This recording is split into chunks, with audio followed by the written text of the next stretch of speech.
honest. Yeah. Can I be honest? That was my guess. I love guys that say things wrong. When I worked at GameStop, as a seasonal employee. And the manager there was this guy Bill. Look, dude, that would it's fine. drive. That was your career. It's fine. What's that? We get it. Seasonal. Okay. That's one of your credits, like on a stand-up lineup. Yeah.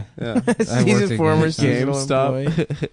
Seasonal employee. Okay, then I won't tell the story. No. Tell the story. It's funny. GameStop is a funny place. Yeah. I'm sure the story's going to be funny. You're a good storyteller. Thanks. I'm feeling bad about myself lately. No, tell the story. Fuck I bought you. shorts and they don't have pockets and they make me look like a 5-year-old. These are my good shorts, but they're ruined. Those are your good shorts? Yeah. Those look fucking stupid as shit. And it's almost not shorts weather anymore. Those are not your good shorts. Yeah, those are just the shorts you always wear. That doesn't make them good. Yeah, they have, I see like they look 4 stupid holes as shit. in the front. They're black. They were black, but they're like bronze. Somehow your shorts are rusted. They're light brown now. Yeah, How is they that? got rust on your shorts. How is cotton rusted? From working. From working? From being a working man? Yeah. From working hard. Well, they look gay. Working hard, hardly working. So anyways, I was at GameStop working there. Yeah. When I worked there. And the manager, Bill, was this retard that... and I mean, it wasn't like an actual retard. I mean, he's like a fucking idiot. But yeah. He if he was retarded. Sorry, the cat we don't is have Kingdom Hearts. The cat. Yeah. Sorry. The cat's chewing a dead mouse in the living room right now. Yo, fuck this cat, man. No, actually, that's the cool cat. No, there's no the cool cat. Now it's like batting it with its hand, and it doesn't understand that it's dead. It's like Lenny. It's pulling a Lenny right now. If we get up close to it, it'll put the mouse back in its mouth. Yeah.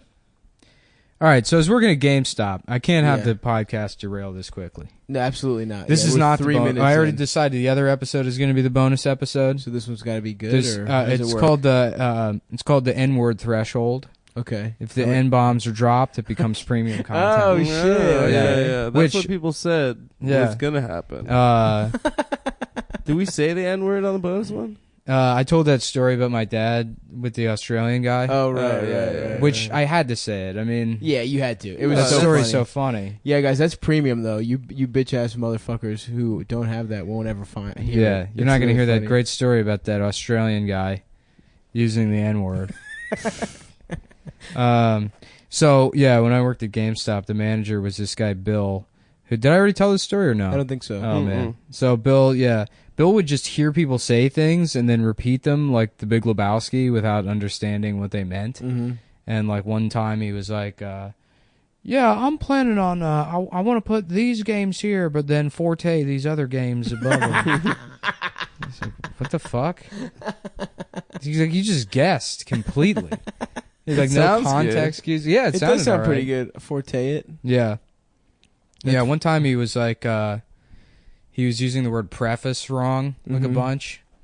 Kept saying preface incorrectly. One time he just shit his pants. I know that. I was going to ask you about that. I remember you told me that story. What happened for that again? He fucking, I came into work. First of all, this dude lived in Bel Air, and the store was Bel Air, Maryland, for the listener. And the store was in Rockville. Which, that's a 2-hour drive. That's if you're far. lucky. If you're lucky, it's 2 hours. It's a 2-hour drive, yeah. Yeah.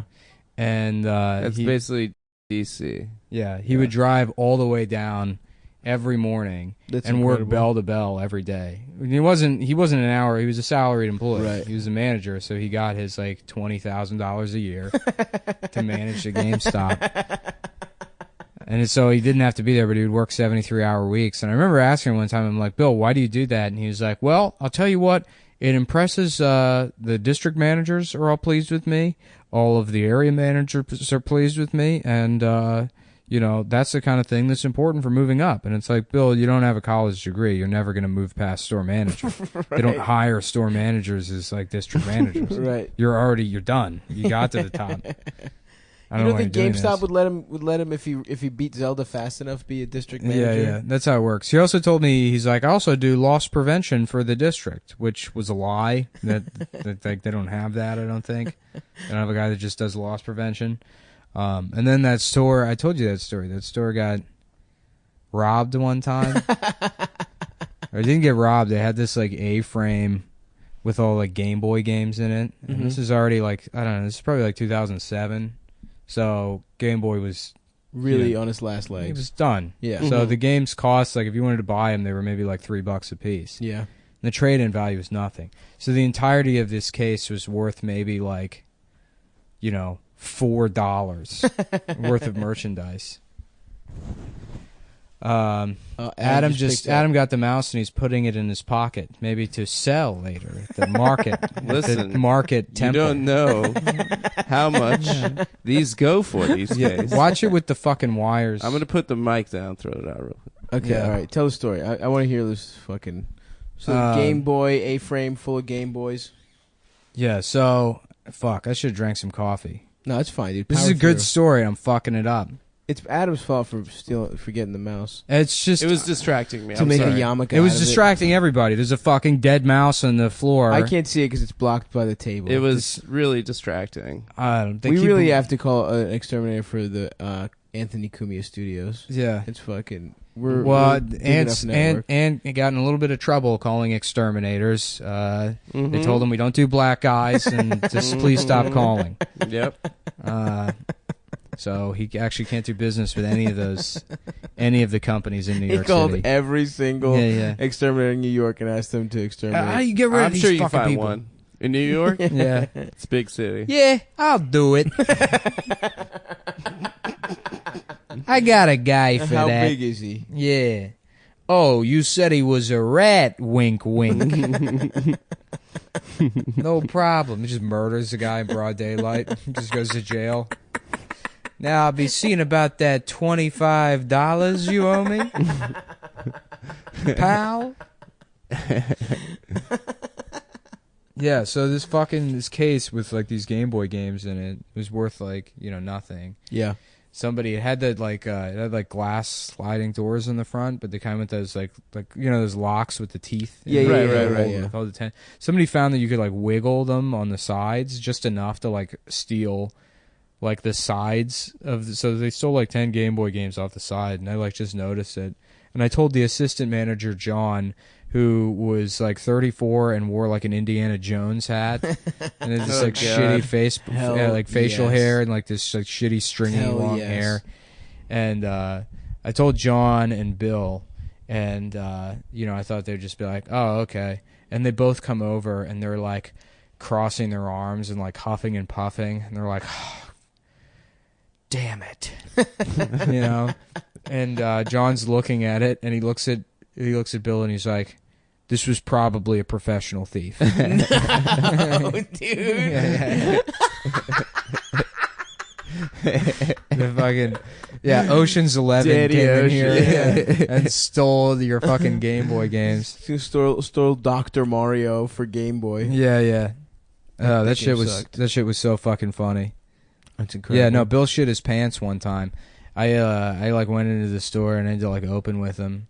This is like the morning. I'm tired of shit. Like I don't really want to be there. Yeah, of course. And I go in, and Bill's like, would you mind setting that up over there for me? Thanks. And he like turns around and walks back to the counter. And as soon as he turns around, I notice like on his ass, there's like shit splattered on the back of his pants. Oh no! Not like on. There's like brown like shit splattered. Right. But it didn't make sense because if you shit your pants, you shit on the other side. Right. So I don't know. He somehow shit on the back of his pants, and it just seeped through. No, I'm assuming he had like diarrhea or something, and like was rushing to pull his pants down and shit on he shit on the back of them while like trying to sit down and shit. Interesting. Okay.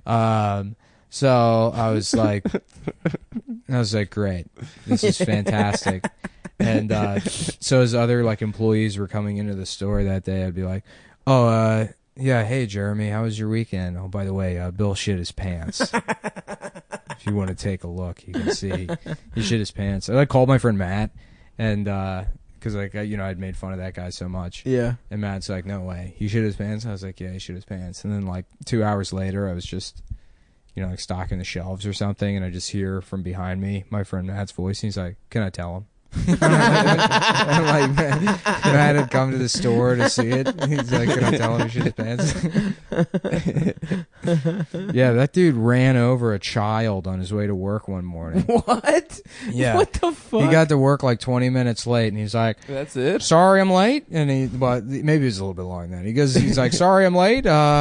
He's like, skidded on the ice, and my car went into a 14-year-old girl, and she got hit up on the roof, but the police said it was her fault. She didn't have the right of way, so I was clear to come to work. And I was like, Bill, go home. Yeah. There's no reason for you to be here. You just hit a fucking child. Yeah, he ran over a child on his way to GameStop. That day he shit his pants was the only day he actually left when his shift ended. Yeah. He was like, wow, 3 o'clock. I'm tired. I'm beat. I'm ready to go. What is that? Oh man, I wonder what that guy's up to now. I don't know. He told me about like when I am interviewed for the job. Mm-hmm. For some reason, he's like, "Well, I'll tell you a little bit about me." He was like, I was enlisted in the Army. After the Army, I worked at Suncoast Video and worked my way up to manager. And I was there for 17 years. And then I Jesus, how fucking old? But how old was he for real? He was like probably like 37, 38. Damn. Yeah. But I don't understand why that was part of the interview process. Yeah. He's just hoping he just doesn't know how to. Yeah, doesn't know how to interview. Imagine that, working at a Suncoast Video. What a depressing store. We never had those. We just had Blockbuster and Hollywood Video. Suncoast Video wasn't a rental place. Yeah, what was it? It was a video retailer.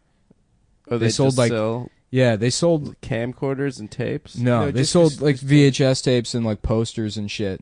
DVDs later, but DVDs later. But it was like a specialty Sam Goody. It was the same exactly. Yeah, it was Sam Goody for. It was like a place where you could get like box sets, like compilations of shows and stuff. Okay. Jesus, dude, how can you imagine?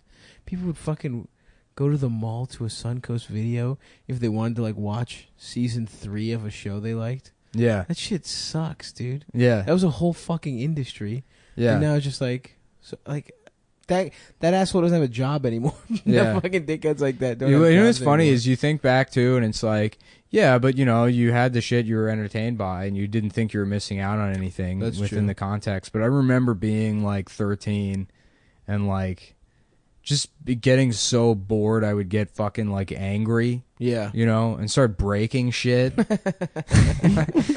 You know, yeah, light stuff on fire. Like that's what causes that. It's like fucking boredom. No Netflix. Yeah, I would just get pissed off that there was nothing to do. Yeah, I remember once I got the Chappelle Show DVDs, I just watched those. That was it. Yeah, that was the time when the DVD box set was king. That was right the when best that came fucking out. thing on earth. Everyone in college had that box set. Oh yeah, and that's why Dave Chappelle's like super rich now. Yeah, the first thing I ever watched online, I think, was Trailer Park Boys. Oh yeah, there was a website. It was like it was on like Ice Films or TV. They had TV Links. That was the website. TV Links, hell yeah, dude. TV Links something. .eu. Yeah, and I watched Trailer Park